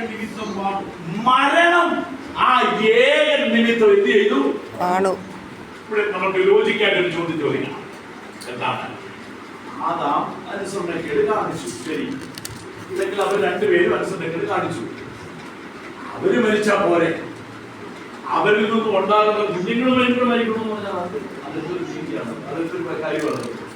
പക്ഷെ ദൈവമക്കളെ അങ്ങനെയാണ് വാസ്തവത്തിൽ സംഭവിച്ചത്. ഏകലംഘനത്താൽ പാപവും പാപത്താൽ മരണവും ലോകത്തിലേക്ക് കടന്ന ഈ മരണം. അത്താഴ് വായിച്ച് 17-8-ാമത്തെ വാക്യം വായിച്ചു. അതിനകത്ത് അത് കൊടുത്തിട്ടുണ്ട്. രഹസ്യം മനുഷ്യത്താത്മാവ് പൊതിഞ്ഞു വെച്ചിരിക്കുന്ന ഭാഗമാണ്. കൃപയുടെയും നീതിദാനത്തിന്റെയും സമൃദ്ധി ലഭിക്കുന്നത് യേശുക്രിസ്തു എന്ന ഏക നിമിത്തം ഏറ്റവും അധികമായി ജീവനിൽ വാഴും. യേശുക്രിസ്തു എന്ന ഏക നിമിത്തം. അപ്പോൾ നമുക്കിവിടെ ഇത് മനുഷ്യനെ കണ്ടു, താഴേക്ക് വീണെന്ന് പറയുന്നു, മരിച്ചു. ആ പുത്രത്വത്തിലേക്ക് വീണ്ടും തിരിച്ചു നമ്മളെ കയറ്റുവാൻ പിതാവായ ദൈവം ഒരുക്കിയ രക്ഷന്റെ പദ്ധതിയുടെ ഒരു വിലപ്പെട്ട സത്യമാണ് ഈ വാക്യങ്ങൾ നമ്മൾ വായിക്കുമ്പോൾ മനസ്സിലാക്കാനിടയായിത്തീരുന്നത്. എങ്ങനെ ഈ മനുഷ്യനെ, ഈ വീണുപോയ മനുഷ്യനെ, ഈ പാപത്തിന് അധീനമായി തീർന്ന മനുഷ്യനെ, മരണത്താൽ പിടിക്കപ്പെട്ടിരിക്കുന്ന ഈ മനുഷ്യനെ വീണ്ടും ദൈവത്തിന്റെ മകനെന്നുള്ള പൊസിഷനിലേക്ക് ഉയർത്തിക്കൊണ്ടുവരാമെന്ന് ദൈവം പ്ലാൻ ചെയ്തപ്പോൾ ദൈവം ഒരുക്കിയ രക്ഷയാണ് കർത്താവായ യേശു ക്രിസ്തുവിലൂടെയുള്ള രക്ഷ. അതെന്താ ചെയ്യുന്നറിയോ ദൈവം? മൂന്നാമത്തെ വാക്യം വായിച്ചു. ഞാൻ എന്തൊരു വാക്യം വായിക്കുന്നു ചോദിച്ചു കഴിഞ്ഞാൽ ഈ വാക്യമാണ് അതിന്റെ ഉത്തരം. ഒന്ന് വായിച്ചു. ജഡത്താലുള്ള ബലഹീനത നിമിത്തം ന്യായപ്രമാണത്തിന് കഴിയാത്തതിനെ ദൈവം തന്റെ പുത്രന്റെ അല്ലല്ല സാധിപ്പിക്കാൻ ദൈവം തന്റെ പുത്രനെ പാപജനത്തിന്റെ സാദൃശ്യത്തിലും പാപനിമിത്തവും അയച്ചു പാപത്തിന് ജഡത്തിൽ ശിക്ഷ വരും. പാപത്തിന് ആ ജഡത്തിൽ ക്രിസ്തു യേശു യേശുവിന്റെ ജഡം. ഓക്കെ, ഇനി ഇപ്പോൾ നമുക്കൊരു ക്രോഡീകരിച്ച് ചിന്തിക്കാൻ പോവുകയാണ്. എന്തുകൊണ്ടാണ് കർത്താവായ യേശു ക്രിസ്തു പിതാവായ ദൈവം തന്റെ പുത്രനെ അയക്കേണ്ടി വന്നത്? കാരണം ജഡത്തിന്റെ ബലഹീനതയാണ്. ഈ ജഡത്തിൽ വീണുപോയിരിക്കുന്ന മനുഷ്യനെ ഈ ജഡത്തിന്റെ പ്രവർത്തികൾ കൊണ്ട് ദൈവത്തിന് പ്രസാദിപ്പിക്കാൻ കഴിയത്തില്ല. കാരണം അതിൽ കൊടുത്തിരിക്കുന്ന ഉപാധികമായിരിക്കുന്നത് പറയുന്നത് ന്യായപ്രമാണമാണ്. നമ്മളെല്ലാവരും വിചാരിക്കുന്ന ന്യായപ്രമാണം നല്ലതിനാണ്, അല്ലേ? ന്യായപ്രമാണം നല്ലതല്ലേ? അദ്ദേഹത്തിന് കൊടുത്തിരിക്കുന്ന പ്രമാണത്തിനകത്ത് അത് കൊടുത്തിരിക്കുന്നത്. അപ്പോൾ ഈ ന്യായപ്രമാണത്തെ അനുസരിച്ച് ജീവിച്ചാൽ പോരെ. പക്ഷെ വേറൊരു കാര്യം, ഈ ന്യായപ്രമാണം അനുസരിച്ച് ഒരു ജഡവും എന്ത് ചെയ്തില്ല. ഇനി റോമാലേഖനം 3-ാം അധ്യായത്തിന്റെ 20-ാമത്തെ വാക്യം വായിച്ചു. ഇത്തരത്തിലെ വാക്യം പറയുന്നറിയാമോ? അത് നിങ്ങളുടെ മനസ്സിനകത്ത് വചനത്തിന്റെ തെളിവോടുകൂടെ വേണം നമ്മൾ ചിന്തിക്കാൻ. അതുകൊണ്ട് ന്യായപ്രമാണത്തിന്റെ പ്രവൃത്തികളാൽ ഒരു ജഡവും അവന്റെ സന്നിധിയിൽ നീതീകരിക്കപ്പെടുവാൻ കഴിയുകയില്ല. എന്തുകൊണ്ടാണെന്ന് അറിയാമോ? ദൈവം പറഞ്ഞിരിക്കുന്ന ആ ന്യായപ്രമാണത്തിന്റെ അനുസരിച്ചെന്നും ജീവിക്കുവാണെങ്കിൽ കുഴപ്പമില്ല. പക്ഷേ ജഡത്തിന്റെ ബലഹീനതയിൽ ദൈവം പറഞ്ഞ പ്രമാണം 100% നിലയിൽ ചെയ്യുവാൻ മനുഷ്യൻ എന്ത് ചെയ്തില്ല. ഒരു മനുഷ്യനും കഴിയുന്നില്ല. അങ്ങനെയാണെങ്കിൽ പിന്നെ എങ്ങനെ രക്ഷിക്കണം? അതിനു വേണ്ടിയാണ് ദൈവത്തിന്റെ രക്ഷയുടെ പദ്ധതി തുറന്നു വരുവാനിടയായി തീർന്നു. ആ രക്ഷയുടെ പദ്ധതിയാണ് ക്രിസ്തുവിലൂടെ നമുക്ക് എന്ത് ചെയ്തിരിക്കുന്നത്. അതുകൊണ്ട് ദൈവം ഇങ്ങനെയാണ്. ഇത് അതിനെ എങ്ങനെ ചെയ്യാമെന്ന് നിങ്ങൾ എന്നോട് ചോദിക്കണം. പിന്നെ എങ്ങനെ ഇതിനെയൊക്കെ ഒരു മാർഗം ഉണ്ടാക്കാൻ കഴിയുമെന്ന് ചോദിച്ചു കഴിഞ്ഞാൽ ദൈവത്തിന്റെ വചനം പറയുന്നത് ഇങ്ങനെയാണ്. സ്തോത്രം. ന്യായപ്രമാണത്തിന് കഴിയാത്തതിനെ സാധിപ്പിക്കാൻ. ന്യായപ്രമാണത്തിന് കഴിയാതെ പറഞ്ഞ ന്യായപ്രമാണം ഇത് ചെയ്ത് ദൈവത്തിന് പ്രസാദമുള്ള നിലയിൽ കൂടെ ചെയ്ത് രക്ഷപ്പെടുവാൻ ആ ദൈവനീതി നിവർത്തിക്കാൻ കഴിയാതിരിക്കുന്നത് കൊണ്ട് ആഗ്രഹമില്ലാഞ്ഞിട്ടല്ല, കഴിയുന്നില്ല. 100 മൈൽ ഓടാൻ വേണ്ടി തിരിച്ചിരിക്കുന്നതായ ഈ കാറിനെ 150 മൈൽ ഓടണമെന്ന് പറഞ്ഞാൽ ഇത് നടക്കുമോ? പരിപാടി ഇതിന് കഴിവ് അത്രയും. ഇതാരറിഞ്ഞു? ദൈവം അറിഞ്ഞു. പക്ഷെ മനുഷ്യൻ ആ സത്യം മനസ്സിലാക്കി. എന്നെ കൊണ്ട് കഴിയും, നീ ഞങ്ങളോട് എന്ത് കൽപ്പിച്ചാലും ഞങ്ങൾ അത് മുഴുവൻ ചെയ്തോളാന്ന് പറഞ്ഞുകൊണ്ടാണ് സീനായ്മരുടെ അതിത്താറിൽ വെച്ചുകൊണ്ട് പ്രമാണം കൊടുക്കാൻ വേണ്ടി ദൈവം വെച്ചിരിക്കുമ്പോൾ അങ്ങനെ പറഞ്ഞിരിക്കും. നീ ഞങ്ങളോട് എന്ത് പറഞ്ഞാൽ എന്ത് ചെയ്യും? ഞങ്ങൾ അത് ചെയ്തോളാന്ന് പറഞ്ഞുകൊണ്ടാണ്. ആഹാ, അങ്ങനെയാണെങ്കിൽ ഇതാണ് എന്റെ പ്രമാണം, ചെയ്ത് നീ എന്ത് ചെയ്യൂ. അബ്രഹാം ദൈവസന്നിധിയിൽ നീതീകരിക്കപ്പെട്ടത് എങ്ങനെയാണ്? പ്രവൃത്തിയാലാണോ വിശ്വാസത്താലാണോ? റോമാലേഖനം 4-ാം അധ്യായം അതാണ് പറയുന്നത്. അബ്രഹാം പ്രവൃത്തിയാലല്ല, അബ്രഹാം ദൈവത്തെ വിശ്വസിച്ചു. ആകെ അവൻ എന്ത് ചെയ്തിരിക്കുന്നു? നീതിയായി കണക്കിട്ടു. അപ്പോൾ അബ്രഹാം നീതീകരിക്കപ്പെട്ടത് എങ്ങനെയാണ്? വിശ്വാസത്താലാണ്. ആ അബ്രഹാമിന്റെ ആ വിശ്വാസം എന്ന് പറയുന്നതിന്റെ ആകത്തുക എന്താണ്? അത് പഠിക്കണമെങ്കിൽ നമ്മൾ അല്പം കൊടുക്കണം. ഈ കൈൻ ഹാബേലിനെ കൂടെ യാഗം കഴിച്ച അവസരത്തിൽ നമ്മൾ സദസ്സ് പഠിപ്പിക്കുമ്പോൾ ഇങ്ങനെ അത് പഠിപ്പിക്കാറുണ്ട്. കൈനാണോ ഹാബേലാണോ അല്ലെങ്കിൽ ഫലം കൊണ്ട് ദൈവത്തിനെ പ്രസാദിപ്പിക്കാൻ വേണ്ടി ചേർന്നത്? ചില പലർന്ന് പറഞ്ഞാൽ മത്തങ്ങായും ചേനയും എല്ലാം കൂടെ ഇത് ചെയ്തു. അവനൊരു കൃഷിക്കാരനായിരുന്നു എന്ന് പറഞ്ഞാൽ ഞങ്ങൾ കത്തോലിക്കനായിരുന്ന അവസരം ഞാൻ കാതോലിക്സിലാണ്. അപ്പോൾ ഞങ്ങളുടെ അച്ഛൻ ഞങ്ങളെ അന്ന് പഠിപ്പിക്കുന്നത് എടാ ദൈവത്തിന് യാഗം കഴിക്കാൻ വേണ്ടി പോകുമ്പോൾ നല്ലത് കൊണ്ടുപോകണം, അല്ലാണ്ട് എലി കടിച്ചതും കൈ കൊണ്ടു കൊടുത്ത പോലെ എലി കടിച്ചതും അങ്ങനത്തെ ഒന്നും കൊണ്ട് കൊടുത്താൽ ദൈവത്തിന് സാധിക്കാൻ പോകുന്നില്ല. ഹാവേലായിരുന്നു, അവന് ആതിഥേയനായിരുന്നു കൊണ്ടാണ് ആടിനെ കൊണ്ട് കൊടുത്തത്. അതുകൊണ്ടാണ് ദൈവം എന്ത് ചെയ്തത്? അങ്ങനെയുള്ള ഒരു ഇന്റർപ്രിട്ടേഷൻ ആയിരുന്നു ഞാൻ കേട്ടത്. പക്ഷെ അതായിരുന്നു സത്യം. ദൈവമാതാവിന് ഉൽപ്പത്തി പുസ്തകത്തിൽ തന്നെ കൊടുത്തത് നിയമം എങ്ങനെയായിരുന്നു? തിന്നുന്ന നാളിൽ നീ എന്ത് ചെയ്തു?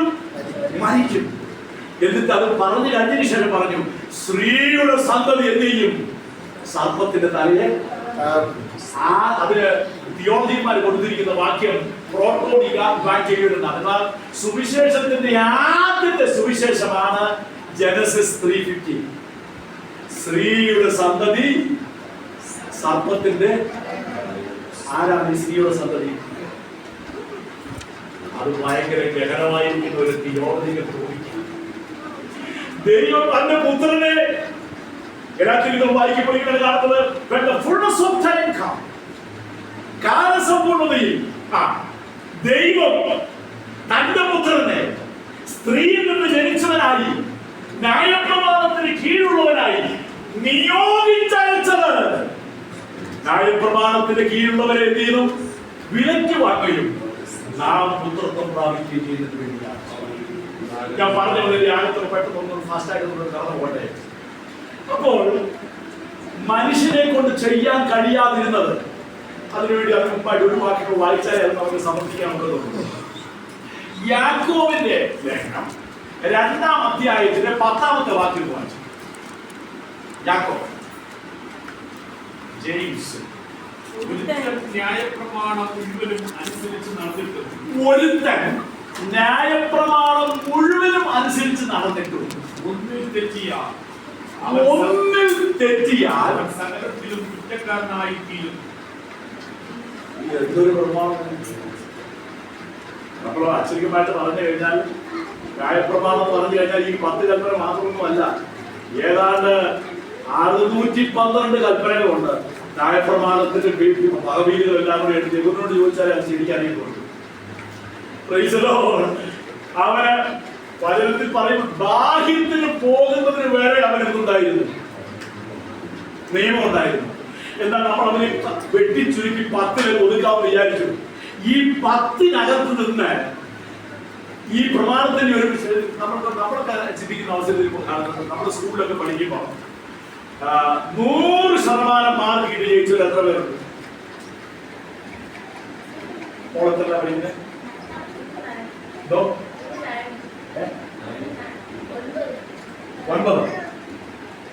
9 പോകുന്നില്ല.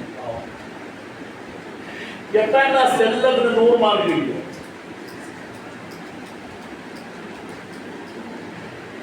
90 കിട്ടി.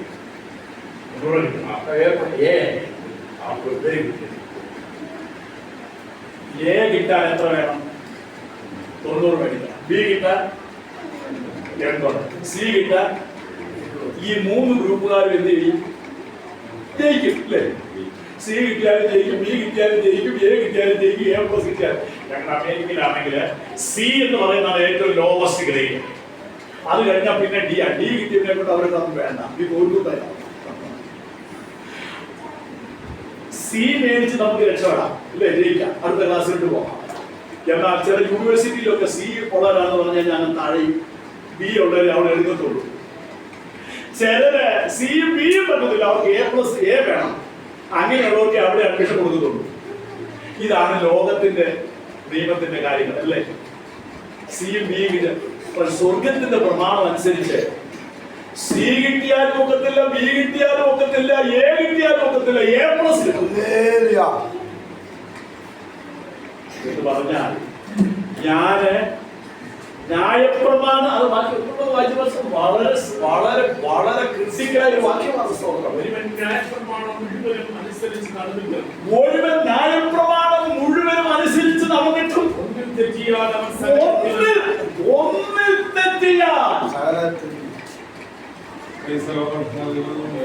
ദൈവത്തിന്റെ പ്രമാണത്തിനകത്ത് 100% ഉള്ളൂ. അവിടെ സിക്കും ബിക്കും ഒന്നും ഒരു പരിഗണനയില്ല. ദൈവമക്കളെ, ഇങ്ങനെയുള്ളതായ ഒരു ദൈവത്തിന്റെ കോടതിയിലേക്ക് നമ്മൾക്ക് എത്ര പേർക്ക് ചെന്ന് നിൽക്കാൻ പറ്റും? എന്റെ ദൈവമേ, ഞാൻ ജനിച്ച് അന്ന് തുടങ്ങി എന്റെ മരണത്തിന്റെ സമയം വരെയും ഈ ഗ്യാപ്പിനകത്ത് ഒരു പാപം പോലും ചെയ്യാതെയാണ് ജീവിക്കുന്നത് പറയാൻ കഴിയുന്ന ആരെങ്കിലും ഒരു മനുഷ്യൻ ഈ ലോകത്തിലുണ്ടായിട്ടുണ്ടോ? നിങ്ങൾ പറ. ഇതാണ് പറയുന്നത്, ന്യായപ്രമാണത്തിന്റെ പ്രവൃത്തികൾ കൊണ്ട്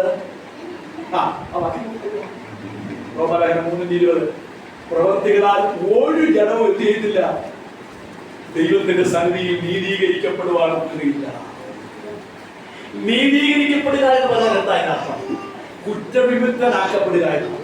ഇവൻ ഒരു കുറ്റവും ചെയ്തിരുന്ന കോടതി വിധിയെ പ്രഖ്യാപിക്കുക. അപ്പോൾ അങ്ങനെയാണെങ്കിൽ ന്യായപ്രമാണത്തിന്റെ പ്രവൃത്തികൾ കൊണ്ട് ഒരു ജഡവും ദൈവസന്നിധിയിൽ നീതീകരിക്കപ്പെടുകയില്ല. സത്യം.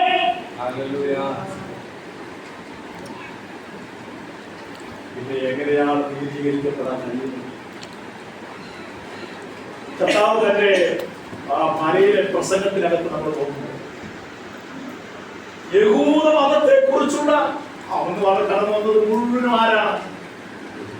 യഹൂദന്മാരാ. ഒറ്റ ജാതി പോലും കർത്താവിന്റെ പ്രസംഗം കേൾക്കാൻ വന്നിട്ടില്ല. ജാതികളുടെ ഇടയിലേക്ക് കർത്താവ് പോയിട്ടുമില്ല. എല്ലാ യഹൂദന്മാരാണ് കടന്നു വന്നിരിക്കുന്നത്.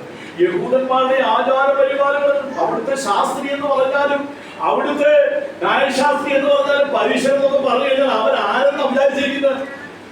ഈവൻ കഴിക്കാൻ വേണ്ടി ഒരിക്കുന്ന കടുകിന് പോലും 10 ഉണ്ടെങ്കിൽ അതിനകത്ത് 1 മാറ്റി വെച്ച് കൊടുക്കുന്ന യഹൂദൻ. ആ യഹൂദനോട് പറയുകയാണ് ദൈവത്താണ് പറയുന്നത്, നിന്റെ ഈ പ്രവൃത്തികൾ കൊണ്ട് ദൈവത്തിന്റെ സന്നിധിയിൽ എന്ത് ചെയ്യാൻ ഒക്കുന്നില്ല. കർത്താവ് ഏറ്റവും അധികം പറഞ്ഞിരിക്കുന്ന വാക്യം എവിടെന്താണെന്ന് അറിയാമോ? പരീക്ഷന്മാരാണ്, കപടഭക്തിക്കാരായ പരീക്ഷന്മാരെല്ലാം പറഞ്ഞിരിക്കുന്നത്. എന്ന് പറഞ്ഞാൽ എന്താണ്? അവര് പുറത്ത് നല്ല മനുഷ്യരാണ്, പക്ഷെ അവരുടെ ഹൃദയത്തിൽ എത്തുണ്ട് ഇത് നമ്മുടെ സ്വഭാവം തന്നെയാണ്. റോമലേഖനം 7-ാം അധ്യായത്തിന്റെ അവസാനത്തെ വാക്യത്തിൽ വായിക്കുമ്പോൾ ഒരു പരമാർത്ഥ ഹൃദയത്തോടുകൂടിയുള്ള ഒരു യഹൂദന്, അയ്യോ ഞാൻ അരിഷ്ട മനുഷ്യൻ, ഈ പാപത്തിന് അധീനമായി ശരീരത്തിൽ നിന്നും എന്നെ ആരാണ് രക്ഷിക്കുന്നത്? അപ്പൊ അവനറിയാം ജീവിതത്തിൽ സംഭവിച്ചിട്ടുണ്ട്, വീഴ്ചകൾ സംഭവിച്ചിട്ടുണ്ട്, താഴ്ചകൾ സംഭവിച്ചിട്ടുണ്ട്, പരാജയങ്ങൾ സംഭവിച്ചിട്ടുണ്ട് എന്ന് പറയാതിരിക്കുന്ന മനുഷ്യനും പറയുന്ന പാപിയെ കർത്താവ് ഒരിക്കൽ പ്രാർത്ഥിക്കുന്ന അവസരത്തിൽ കാണുന്ന പുസ്തകം. ഈ നിൽക്കുന്ന പാപിയെ പോലെ ഞാൻ എന്തല്ല, ഞാൻ ആഴ്ചയിൽ 2 വട്ടം അവൻ ഇത് വെച്ചോണ്ടാണ് അവിടെ ഇരിക്കുന്നത്. പക്ഷെ ദൈവത്തിന്റെ കോടതിയുടെ മുൻപിൽ അതിനൊന്നും എന്തില്ല, ശക്തിയില്ല. അപ്പോൾ ഞാൻ പറഞ്ഞത് താല്പര്യം മാത്രമാണ്. അയ്യോ, അപ്പൊ പരമാർത്ഥതയുള്ള ഒരു ഹൃദയത്തിൽ നിന്ന് മാത്രമേ എന്ത് തോന്നുള്ളൂ, അയ്യോ ഞാൻ അരിഷ്ട മനുഷ്യൻ, ഈ പാവത്തിന് അധീനമായി ശരീരത്തിൽ നിന്നും എന്നെ ആരാണ് രക്ഷിക്കുന്നത്? അപ്പോഴാണ് നമ്മുടെ കർത്താവായ യേശുക്രിസ്തുവിന്റെ വീണ്ടെടുപ്പിന്റെ പദ്ധതി ദൈവം വെളിപ്പെടുത്തി കൊടുക്കുവാനിടയായിട്ട്. അതുകൊണ്ടാണ് ആ പദ്ധതി ആദ്യം ഏഴ് തൊട്ട് തന്നെ വെളിപ്പെടുത്തിയിരുന്നു. അതാണ് ആടിനെ കുറിച്ചുള്ള യാഗം, കുഞ്ഞാടിന്റെ യാഗം, ലോകത്തിന്റെ പാപത്തെ ചുമന്നൊഴിക്കുന്ന ദൈവത്തിന്റെ. എബ്രായലേഖനം 10-ാം അധ്യായത്തിൽ കാണാനിടയായിട്ടുണ്ട്, ആടുകൾക്കുള്ള രക്തത്തിന് പാപങ്ങൾക്ക് പരിഹാരം വരുത്തുവാൻ കഴിയില്ല, അതെല്ലാം വരുവാനിരിക്കുന്ന പരമയാഗത്തിന്റെ നിഴലുകൾ മാത്രമായിരുന്നുവെന്ന്, വരുവാനിരിക്കുന്ന നന്മയുടെ നിഴലുകൾ മാത്രമെന്ന് പൗലോസ് പറഞ്ഞ് നമുക്ക് കാണാനിടയായിത്തീരുന്ന പുസ്തകം. അവർ പറഞ്ഞു വന്ന താല്പര്യം ഒന്നുകൂടി ക്രോഡീകരിച്ച് പറയുകയാണെങ്കിൽ, ഇങ്ങനെ നിലവിളിച്ചുകൊണ്ടിരിക്കുന്ന മനുഷ്യനെ നോക്കിക്കൊണ്ട് ദൈവം തന്റെ സ്നേഹമുള്ള ഹൃദയത്തിൽ ഒരുക്കിയെടുത്ത പദ്ധതിയായിരുന്നു തന്റെ പുത്രനിലൂടെയുള്ള പദ്ധതി. ഇനി റോമാലേഖനം 3-ാം അധ്യായത്തിന്റെ 24-ാമത്തെ വാക്യം. അവന്റെ കൃപയാൽ ക്രിസ്തുയേശുവിലെ വീണ്ടെടുപ്പ് മൂലം, അവന്റെ കൃപയാൽ ക്രിസ്തുയേശുവിന്റെ വീണ്ടെടുപ്പ് മൂലം സൗജന്യമായത്രേ നീതീകരിക്കപ്പെടുന്നത്. ഒരു നിമിഷം, സൗജന്യമായിട്ട് അത്ര ഇപ്പോൾ എന്ത് ചെയ്തിരിക്കുന്നത്? ഈ സൗജന്യമായുള്ള നീതീകരണം എന്ന് പറഞ്ഞാൽ എന്താണ്? അത് ക്രിസ്തുവിലൂടെ കടന്നു വരുന്ന യേശു ക്രിസ്തുവിന്റെ വീണ്ടെടുപ്പ്. എന്താണ് യേശു ക്രിസ്തുവിന്റെ വീണ്ടെടുപ്പ്? ഇത് പറയുമ്പോഴാണ് എന്റെ ഹൃദയം വളരെ സന്തോഷിക്കുന്നത്. നഷ്ടപ്പെട്ടു പോയതിനെ വീണ്ടെടുക്കുന്നതിന് വേണ്ടി പിതാവായ ദൈവം, കരുണാസമ്പന്നനായ ദൈവം, നമ്മളെ സ്നേഹിച്ച മഹാസ്നേഹം ഓർത്തുകൊണ്ട് സ്വന്തം പുത്രനെ എന്ത് ചെയ്തിരിക്കുന്നു? നമുക്ക് പകരമാകുവാൻ ദൈവം പ്ലാൻ ചെയ്തു. ഇനി 2 കൊരിന്ത്യർ 5-ാം അധ്യായത്തിന്റെ 21-ാമത്തെ വാക്യം നോക്കും. 2 കൊരിന്ത്യർ 5-ാം അധ്യായത്തിന്റെ അവസാനത്തെ വാക്യം 21.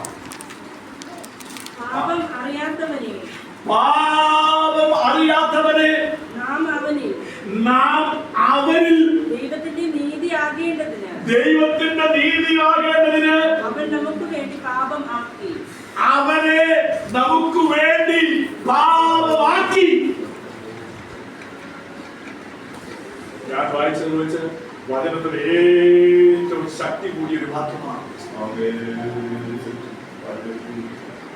നമ്മുടെ ശ്രദ്ധയെ ഒന്ന് ചിന്തിക്കാൻ എനിക്കറിയാം. ചൂടൊക്കെ ഉള്ളതുകൊണ്ട് പെട്ടെന്ന് നമുക്ക് ഇച്ചിരി എന്നാൽ ഈ വിഷയങ്ങൾ നമ്മുടെ ഹൃദയത്തിനകത്ത് വീണമെന്ന് ഞാൻ ആഗ്രഹിക്കുന്ന സ്തോത്രം. ഒരു പാപവും ചെയ്യാത്ത ദൈവത്തിന്റെ പുത്രൻ നമ്മൾ വായിക്കുമ്പോൾ ഇങ്ങനെയാണ് നമ്മൾ കാണുന്ന സ്തോത്രം. 2 കൊണ്ട് മുഖം മൂടി, 2 കൊണ്ട് പാദം മറച്ച്, 2 കൊണ്ട് പറന്നുകൊണ്ട് ഇസ്രായേലിന്റെ ദൈവം പരിശുദ്ധൻ പരിശുദ്ധൻ എന്ന് ആരാധിച്ചുകൊണ്ടിരുന്നതായ തന്റെ പുത്രനെ യോഹന്നാനും പത്രോസും പൗലോസും 3 അപ്പോസ്തലന്മാരും ഒരുമിച്ച് പറയുകയാണ്, അവൻ പാപം ചെയ്തിട്ടില്ല, അവനിൽ പാപമില്ല, അവനിൽ പാപം അറിഞ്ഞിട്ടില്ല. ഇങ്ങനെയുള്ളതായ ദൈവത്തിന്റെ പുത്രനെ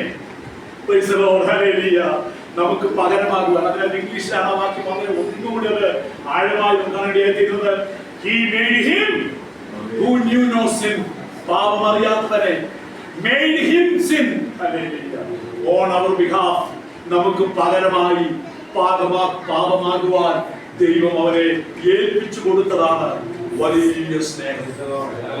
ഇതാണ് യോഹന്നാൻ പറഞ്ഞിരിക്കുന്ന വചനം, കാൺമീൻ എന്ന് പറഞ്ഞിരിക്കുന്നത്.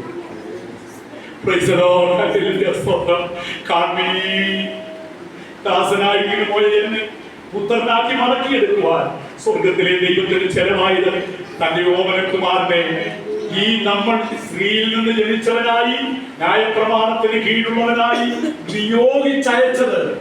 ഹല്ലേലൂയ, സ്തോത്രം, സ്തോത്രം, സ്തോത്രം, സ്തോത്രം, സ്തോത്രം. എനിക്ക് പകരക്കാരനാകുവാൻ ഇത് നമ്മുടെ ജീവിതത്തിൽ നമ്മൾ കണ്ടിട്ടുണ്ട്. നമ്മുടെ കർത്താവിനെ നമുക്ക് എന്ത് എഴുതിയിരിക്കുന്നു? അതുകൊണ്ട് ഇപ്പോൾ പറയുകയാണ് എഫേസ്യ ലേഖനം 4-ാം അധ്യായത്തിന്റെ 32-ാമത്തെ വാക്യങ്ങൾ നമുക്ക് വായിക്കാം. അതിനകത്ത് ഒരു വലിയൊരു എക്സ്ചേഞ്ച് നമുക്ക് കാണേണ്ടിയായിരുന്നു. നിങ്ങൾ തമ്മിൽ ദയയും മനസ്സലിവുമുള്ളവരായി ദൈവം ക്രിസ്തുവിൽ നിങ്ങളോട് ക്ഷമിച്ചതുപോലെ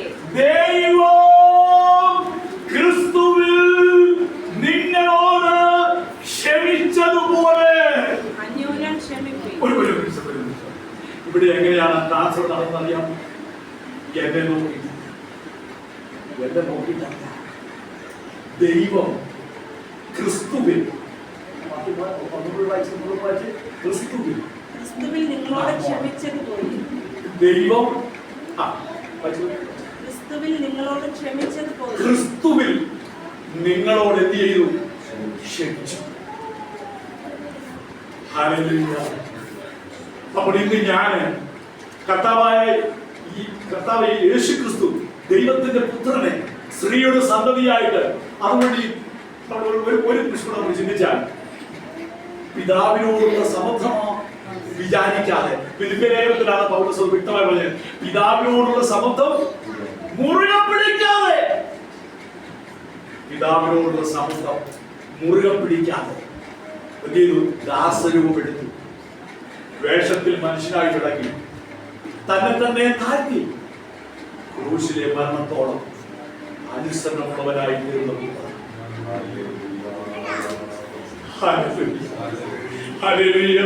അവൻ പാപം അറിഞ്ഞിട്ടില്ല, അവൻ പാപം ചെയ്തിട്ടില്ല, അവനിൽ പാപമില്ല. Praise the Lord. Hallelujah. നമ്മളോടുള്ള സ്നേഹമുഖാന്തരമായി പിതാവായ ദൈവം തന്റെ പുത്രനെ യോഹന്നാൻ പ്രസംഗിക്കുന്നതാണ് പറഞ്ഞിരിക്കുന്നത്, അവന്റെ മടിയിൽ പ്രബോധിച്ചുകൊണ്ടിരിക്കുന്ന പുത്രൻ എന്നാണ്. അവന്റെ മടിയിൽ ആ ഈക്വൽ ഈക്വൽ അതെല്ലാം വിട്ടതിന് ശേഷം സ്നേഹം കൊണ്ട് എന്ത് ചെയ്തിരിക്കുകയാണ്? കർത്താവ് കാൽവരിയിലേക്ക് ഇറങ്ങി വന്നിരിക്കുകയാണ്. When the fullness of time come, ദൈവത്തിന്റെ കടികാരത്തിൽ സമയമായപ്പോൾ ദൈവം 1500 വർഷക്കാലത്തെ ന്യായപ്രമാണത്തിന്റെ കീഴിലുള്ളതായ ജീവിതത്തിനകത്ത് മുഴുവൻ പോലും ദൈവനീതി പൂർണ്ണമായി നിവർത്തിക്കാൻ കഴിയാതിരുന്നപ്പോൾ മനുഷ്യന്റെ ഹൃദയത്തിൽ നിന്നും കടന്നു വന്ന ഒരു നിലവിളിയുണ്ട്.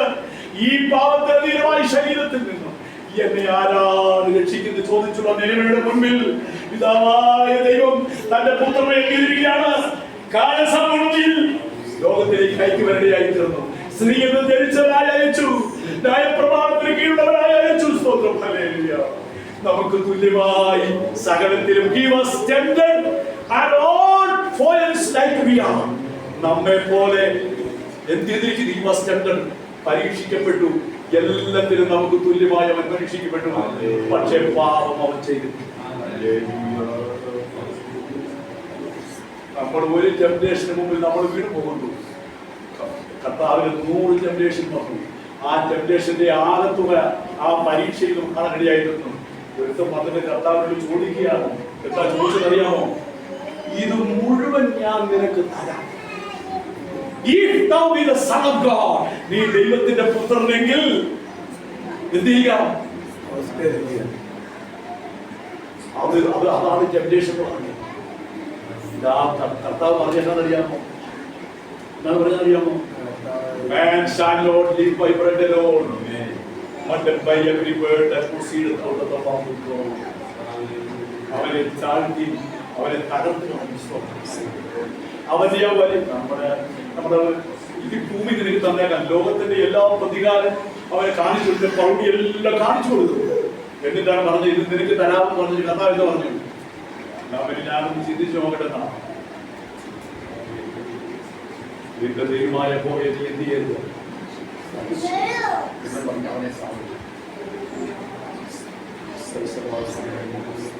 കർത്താവ് he was tempted at all points like we are.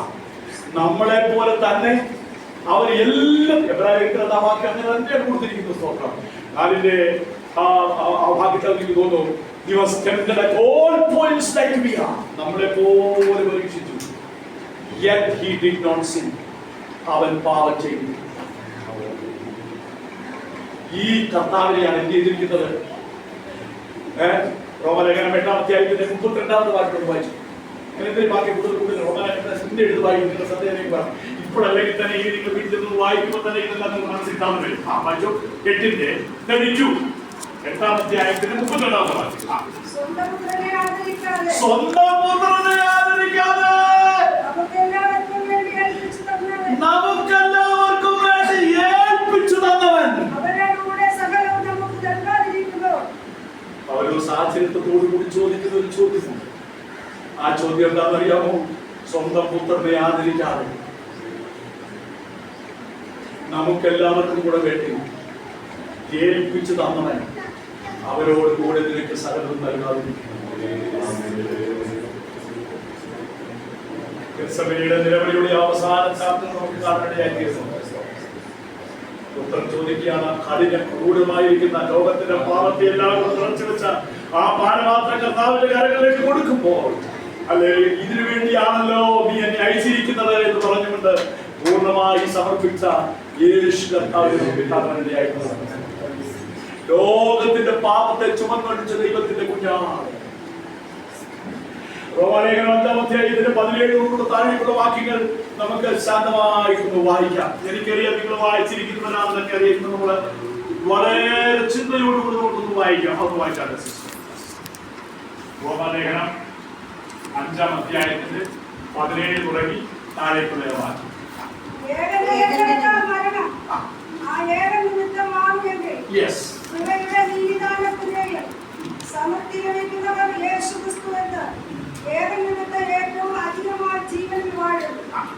അങ്ങനെ ഏകനിർണയത്താൽ സകല മനുഷ്യർക്കും ശിക്ഷാവിധി വന്നതുപോലെ ഏക തന്നതുപോലെ ഏകൻ നീതിയാൽ സകല മനുഷ്യർക്കും ഏക നീതിയാൽ സകല മനുഷ്യർക്കും ജീവകാരണമായ നീതീകരണം തന്നു. ജീവകാരണമായ നീതീകരണവും വന്നു. അതാണ് ഏറ്റവും പ്രധാനപ്പെട്ട എന്റെ ആത്മീക യാത്രയുടെ 45 വർഷത്തിനകത്ത് ഞാൻ കണ്ടുപിടിച്ച ദൈവവചനത്തിന്റെ ഏറ്റവും കാതലായ വിഷയമാണ് ഞാൻ നിങ്ങൾക്ക് പറഞ്ഞു തരുന്നത്. ഏകന്റെ ലംഘനത്താൽ, ഏകന്റെ അനുസരണക്കേടിനാൽ അനേകം പാപികളായി തീർന്നതുപോലെ ഏകന്റെ അനുസരണത്താൽ അനേകം നീതിമാന്മാരാകുന്നു. സ്തോത്രം.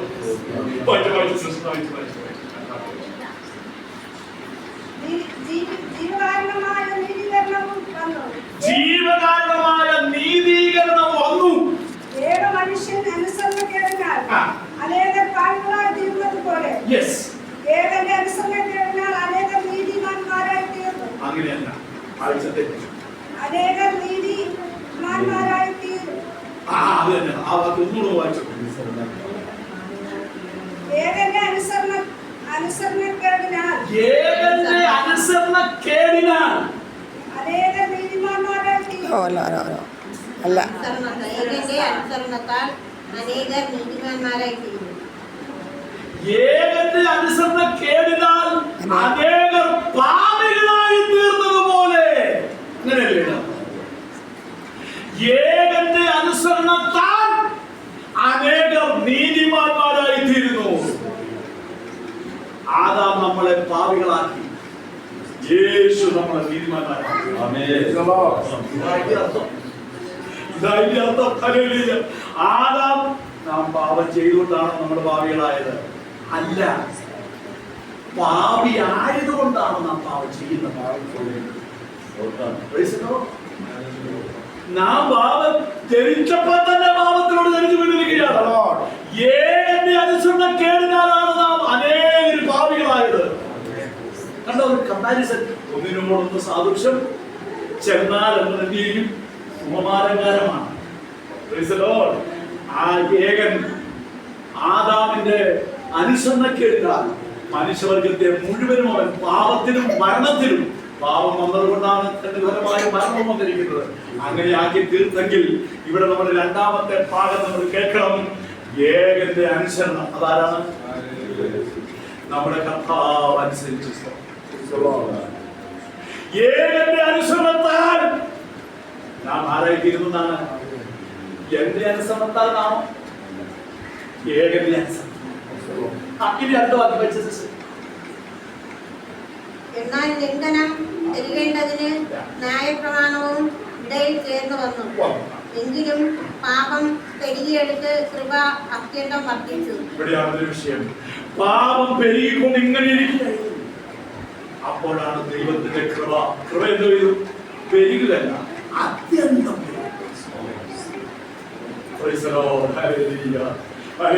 ഇതാണ് നമ്മൾ ക്രിസ്തുവിൽ നമ്മൾ കാണേണ്ടത്. നമ്മുടെ കണ്ണ് തുറന്ന് കാണേണ്ടത് ഈ വിലപ്പെട്ട സത്യമാണ്.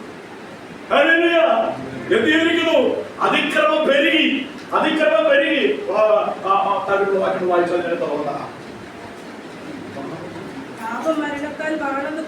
പാപം മരണത്താൽ വാണതുപോലെ കൃപയും നമ്മുടെ കർത്താവായ യേശുക്രിസ്തു മുഖാന്തരം നീതി. ഇനി ഞാൻ പുറകോട്ട് ആദ്യം വായിച്ച വാക്യം കൊണ്ടുവരികയാണ്. Seek ye first kingdom of God and His righteousness. ആരുടെ righteousness ആണ്? യേശുക്രിസ്തു. കർത്താവായ യേശുക്രിസ്തുവിലൂടെ മുഴു ലോകത്തിനും വേണ്ടി സ്വർഗത്തിലെ ദൈവം ദാനമായി കൊടുത്തിരിക്കുന്ന നീതീകരണത്തെ കുറിച്ചാണ് പറയുന്നത്. അതിനുവേണ്ടി കർത്താവിന് ചെലവായത് എന്താണ്? സ്വർഗത്തിലെ സകല മഹിമകളെയും വിട്ട് താണഭൂമിയിലേക്ക് ഇറങ്ങി വന്ന് നമ്മളെ പോലെ സ്ത്രീയിൽ നിന്ന് ജനിച്ചു, ന്യായപ്രമാണത്തിന്റെ കീഴുള്ളവനായി ജനിച്ചു, നിയമിച്ചു. ന്യായപ്രമാണം മുഴുവനും താൻ എന്ത് ചെയ്തു? കർത്താവ് ചോദിച്ചു, നീ എന്ന് മാറ്റാനാണോ വന്നിരിക്കുന്നത് ചോദിച്ചപ്പോൾ മത്തായി 5:17 പറഞ്ഞു, മാറ്റാനല്ല, ഞാൻ നിവർത്തിക്കാനാണ്. ഒരു മനുഷ്യൻ പോലും 100% ദൈവത്തിന്റെ ദൃഷ്ടിയിൽ നിവർത്തിച്ച ചരിത്രം 1500 വർഷത്തിലില്ല.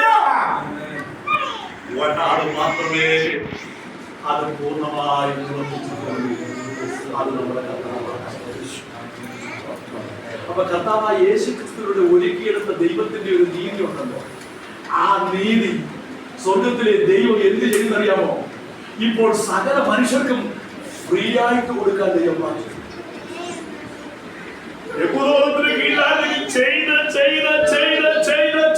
നീതീകരിക്കപ്പെടണമായിരുന്നു. എന്നാൽ ഇവിടെ അങ്ങനെയല്ല. ന്യായപ്രമാണത്തിന്റെ പ്രവൃത്തിയാലല്ല.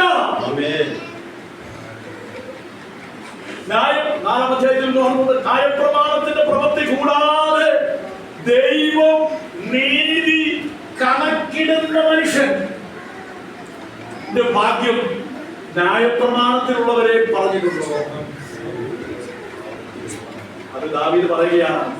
എന്താണ് പറഞ്ഞിരിക്കുന്നത്? അതിക്രമം ക്ഷമിച്ചും പാപം മറച്ചും കിട്ടിയ മനുഷ്യൻ എന്ത് ചെയ്തു? അപ്പോൾ അവരിങ്ങനെ ആത്മാവിലൂടെ ആ കണ്ണുകൾ കൊണ്ട് ദാവീദ് ഇങ്ങനെ നോക്കുമ്പോൾ മശിഹായെ കുറിച്ച് കാണാം. 22-ാം സങ്കീർത്തനം വായിക്കുമ്പോൾ അയ്യോ, അബ്രഹാം ദാവീദ് അത് കാണുകയാണ്. യെശയ്യാവ് വേറെ ഭാഗം കാണുകയാണ്. ഉപേക്ഷയോടെ അറുന്ന സിംഹത്തെ പോലെ എന്നൊക്കെയാണ് ആ വചനത്തിൽ അത് കണ്ടിരിക്കുന്നത്. അങ്ങനെയുള്ള ദാവീദ് ആത്മാവിൽ ആരാഞ്ഞ് അന്വേഷിച്ച് നോക്കിയപ്പോൾ ദൈവം ലംഘനം ക്ഷമിച്ചും പാപം മറച്ചു കിട്ടിയ ഒരു കൂട്ടം ജനത്തെ കുറിച്ച് അവർ കണ്ടു. പക്ഷെ ദാവീദ് പറഞ്ഞു, അങ്ങനെ കിട്ടുന്ന ജനം ഭാഗ്യമുള്ള ജനമാണ്. ഞങ്ങൾക്കോ ഇത് കിട്ടുന്നില്ല. എന്നാൽ ഒരു കൂട്ടം ജനം ഭാവിയിൽ വരാൻ പോകുകയാണ്. അവർക്ക് ഇത് ക്ഷമിച്ചു കിട്ടുന്ന ഒരു ജനമുണ്ട്. ആ ജനമാണ് ആ പ്രവൃത്തി പൂർണ്ണമായി തികച്ചത് കാൽവരിയിലെ യാഗത്തിലൂടെയാണ്. നമുക്ക് വളരെ ശാന്തമായി നമ്മളോട് ചോദിക്കണം, ഈ നീതി എന്റെ ഹൃദയത്തിൽ യാഗത്തിൽ ദൈവം പ്രവൃത്തി കൂടാതെ നീതി കണക്കെടുക്കുകയാണ്. ഇംപ്യൂട്ടഡ് റൈറ്റ്യസ്നെസ്, ദൈവത്തിന്റെ നീതി നമുക്ക് എത്തിയിരിക്കുകയാണ്. അതുകൊണ്ട് ദൈവം പറഞ്ഞു, ദൈവം ഒരുക്കിയ രക്ഷ. അത് ശിമിയോൻ തന്റെ ദൈവത്തിന്റെ സന്നിധിയിലേക്ക് കർത്താവിനെ പ്രതീക്ഷിക്കുന്നതിന് വേണ്ടി കടന്നു വന്നപ്പോൾ ശിമിയോൻ പറയുകയാണ്, ശിശുവിനെ കയ്യിൽ ഇങ്ങനെ എടുത്തിട്ട് പുള്ളിക്കാരിങ്ങനെ പറഞ്ഞാണ്, അയ്യോ ഇസ്രായേലിന്റെ രക്ഷ എന്റെ കണ്ണ് കണ്ടുവല്ലോ. മുഴു ലോകത്തിന്റെയും രക്ഷിതാവായിരിക്കുന്ന കർത്താവിനെ എന്റെ കണ്ണ് കണ്ടുവല്ലോ എന്ന് ചോദിച്ചുവല്ലോ. അതിന് കുറെ ഒരു ചരിത്രമുണ്ട്. ഈ ശിമിയോൻ എന്ന് പറയുന്ന ആള് ഇത് പകർത്തി എഴുതുന്ന ഒരു മനുഷ്യനായിരുന്നു. നല്ല ഭക്തനായിരിക്കുന്ന ഒരു മനുഷ്യൻ. യഹൂദന്മാരുടെ ചരിത്രത്തിനകത്ത് ഏറ്റവും തിളങ്ങി നിൽക്കുന്ന ഒരു വ്യക്തി ജീവിതമാണ് ശിമിയോൻ. ശിമിയോൻ ഇങ്ങനെ ഇത് പകർത്തി എഴുതിക്കൊണ്ടിരുന്ന അവസരത്തിൽ കന്യക ഗർഭിണിയായ ഒരു മകനെ പ്രസവിക്കും എന്നുള്ള വാദമാണ്. അത് എഴുതാൻ വേണ്ടി തൂക്കിയപ്പോഴത്തേക്ക് പുള്ളിയുടെ ലോജിക്ക് കിടന്ന് ഇന്റർഫിയർ ചെയ്ത് വന്നു. ചരിത്രം എങ്ങനെയാണ് പറയുന്നത്? കന്യക എങ്ങനെയാണ് ഗർഭിണിയാണ് എന്നും പറഞ്ഞുകൊണ്ട് ആ വാക്യവുമായി എടുത്തുകൊണ്ട് തനിക്ക് അടുത്തത് എഴുതാൻ കഴിയാതെ വണ്ണം ഇതിന്റെ രഹസ്യം വെളിപ്പെടുത്തണമെന്ന് പറഞ്ഞുകൊണ്ട് പിതൃസന്നിധിയിൽ അവൻ വളരെ നേറിയ ഹൃദയത്തോട് നിൽക്കുമ്പോൾ പരിശുദ്ധാത്മാവ് പറഞ്ഞു, അവനെ നീ കണ്ടിട്ട് നീ മരിക്കുന്നു.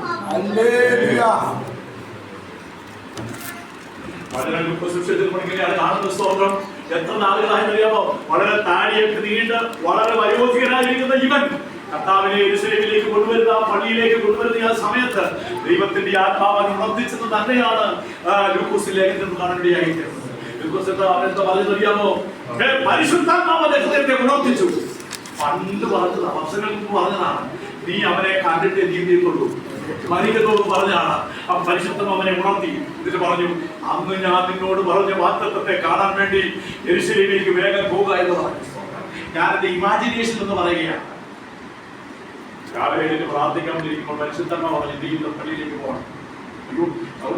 ആത്മാവനെ ബുദ്ധിപ്പിച്ച് അവൻ പള്ളിയിൽ വയസ്സായ കൊണ്ട് നടന്നു പുള്ളി യെരൂശലേം ദേവാലയത്തിലേക്ക് പോവുകയാണ്. ദേവാലയത്തിന്റെ വാതിലിൽ ചെന്ന് കഴിഞ്ഞപ്പോൾ അവരോട് ചോദിച്ചു, പരിശുദ്ധാത്മാവേ ഇനി അടുത്ത സ്റ്റെപ്പ് എന്താണെന്ന് ചോദിച്ചു. പറഞ്ഞു, ആ ലൈനിൽ നിൽക്കുന്നത് മൂന്നാമത്തെ ആളിൽ മറിയാമെന്ന് പറയുന്നതായ അവരുടെ അടുത്ത് ഒരു കുഞ്ഞിരിപ്പുണ്ട്. അവരോട് ചെല്ലാം. ആത്മാവാണ് അവനെ നടത്തിയത്, ചിന്തയാണ്. അവിടെ ചെന്ന് കഴിഞ്ഞപ്പോൾ പരിശുദ്ധ വീണ്ടും അവരോട് ഇടപെടുകയാണ്, ഈ കുഞ്ഞിനെ നിന്റെ കരങ്ങളിലെടുക്കണം. അപ്പോഴാണ് അവൻ മനസ്സിലായത്, കന്യകയായൊരു മകനെ പ്രസവിക്കും പറഞ്ഞ പ്രവചനത്തിന്റെ നിവർത്തിയായിട്ട് ദൈവത്തിന്റെ പുത്രനായിരിക്കുന്ന നമ്മുടെ കർത്താവായ യേശു ക്രിസ്തുവിന്റെ ശിശുത്വത്തിൽ താഴെ കൈകളിലെടുത്തുകൊണ്ടിരിക്കുകയാണ്. അവൻ പറയുകയാണ്, നാഥാ, നീ എന്നെ ഇപ്പോൾ സമാധാനത്തോടെ എന്റെ വീട്ടിലേക്ക് പോകാൻ അനുവദിക്കുക. ഇസ്രായേൽ നിലച്ചയെ കാണുവാൻ എനിക്ക് ഭാഗ്യം ലഭിച്ചത്.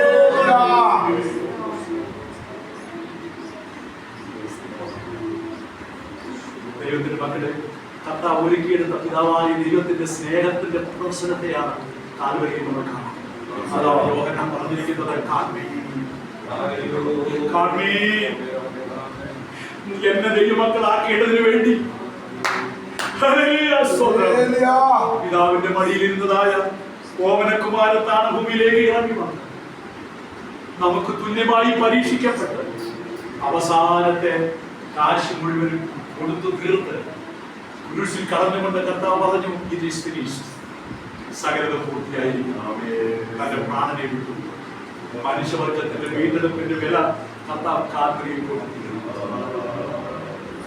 ഇങ്ങനെ ഒരുക്കിയെടുത്ത ദൈവത്തിന്റെ നീതിയുണ്ട്. ആ നീതിയെ മുഴു ലോകത്തിൽ ദൈവം സൗജന്യമായി കൊടുക്കുകയാണ്. With one condition. എന്താ കണ്ടീഷൻ?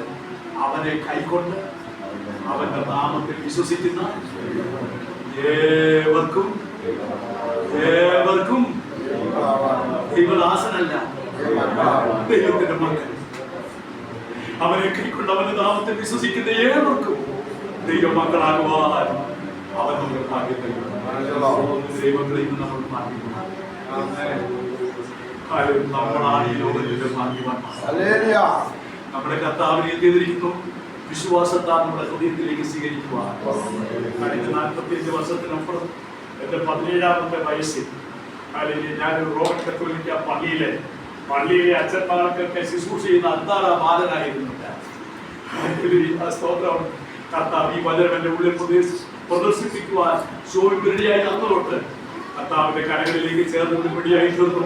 കഴിഞ്ഞ 45 വർഷത്തിലേക്ക് തിരിഞ്ഞു നോക്കിയാൽ ഇന്നെനിക്ക് പലരുടെയായി തീർന്നു.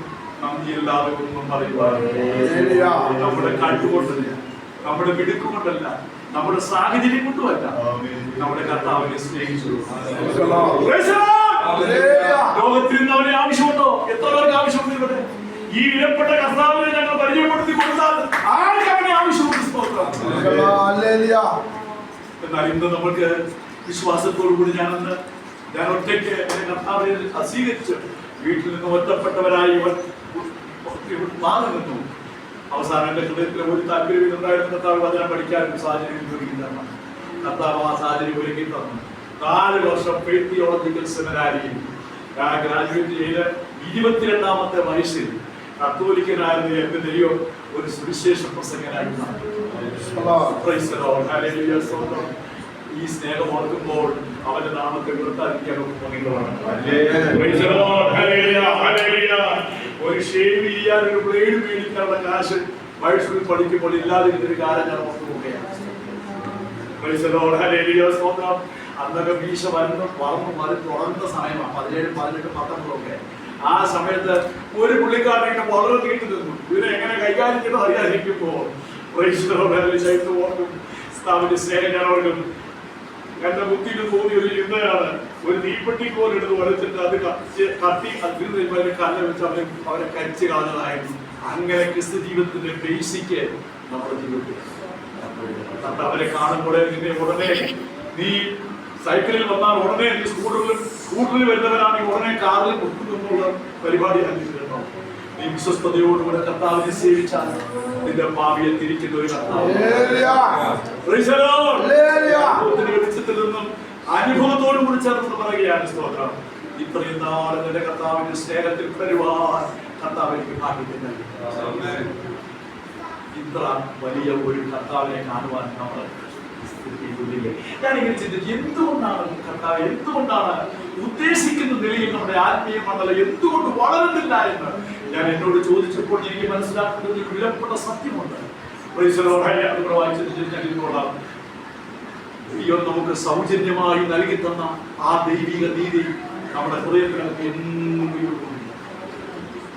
Those who receive the gift of righteousness are abundance of grace. Gift of righteousness, നീതി ദൈവത്തിന്റെ ദാനമാണ്. അത് ദൈവത്തിന്റെ കൃപയാണ്. ഈ രണ്ട് കാര്യവും നമ്മുടെ ജീവിതത്തിൽ എപ്പോഴും വാഴ്ന്നുകൊണ്ടിരിക്കണം. ഇത് എപ്പോ എല്ലാ ഞാൻ 25 വർഷം മുമ്പ് സ്വീകരിച്ചതല്ലേ ഭാഷ അല്ല, നീ ഓരോ ദിവസവും പറയണം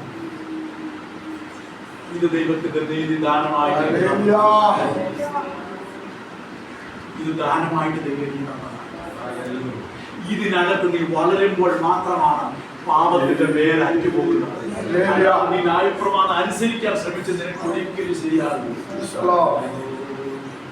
ഞാൻ പലപ്പോഴും ഞാൻ കർത്താവേ, ഈ കൃപയുടെ ആ സുവിശേഷത്തിന്റെ അകത്ത് നിന്നുകൊണ്ട്, ഈ വലിയ രക്ഷയ്ക്കകത്ത് നിന്നുകൊണ്ട് ന്യായപ്രമാണത്തിന്റെ പ്രവൃത്തികൾ കൊണ്ടാണ് ഞാൻ പൂർത്തീകരിക്കാൻ തീരുമാനിച്ചിരിക്കുന്നത്.